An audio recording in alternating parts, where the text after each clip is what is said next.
Les gens, parfois, ils pensaient qu'il y avait de l'alcool dedans. Et au bout de 4-5, ils disaient non, mais je sens pas l'alcool. Je disais c'est normal parce qu'il n'y en a pas.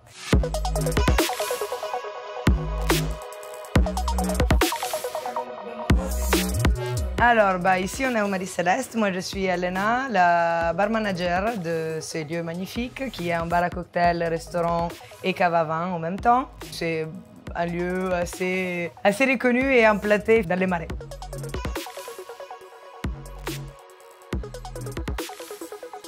Moi, je viens de pas loin de Venise, c'est Padoue la ville. J'ai commencé en faisant l'école hôtelière en Italie. Et du coup, j'ai commencé à faire des saisons avec les Club Med en faisant du bar. Et ensuite, les Club Med, ça apporte les Français. Du coup, il y a eu Paris comme destination. Et une fois arrivé à Paris, j'ai découvert le monde de la mixologie, des cocktails beaucoup plus élaborés, beaucoup plus pointus, disons comme ça. Là, il y a une plus grosse conscience de boire un petit peu plus léger, mais boire mieux. Parce que la chose plus importante au final, c'est pas la quantité d'alcool pour moi, c'est le goût qu'il a le cocktail à la fin. Mon premier cocktail sans alcool ici, j'étais pas sûre du tout du résultat. Quand je goûtais les 3 produits différemment, c'était pas bon. Quand je les ai goûtés ensemble, c'était magnifique. Il avait tellement de goût que les gens, parfois, ils pensaient qu'il y avait de l'alcool dedans.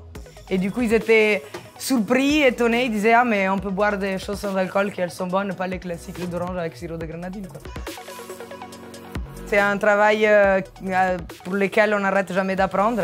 Je suis la première à faire des recherches, à être curieuse. La curiosité, c'est l'ingrédient principal pour chaque barman. Au moment de la création, moi je pense d'être dans un cours de potions dans Harry Potter. Voilà. Je suis une grosse fan d'Harry Potter aussi, donc du coup, je m'imagine moi devant un chaudron en train de rajouter des choses bizarres que personne n'aura jamais pensé de mettre ensemble. Et parfois ça marche pas, parfois ça marche très bien, ça dépend. J'aime bien l'amertume en tant qu'italienne.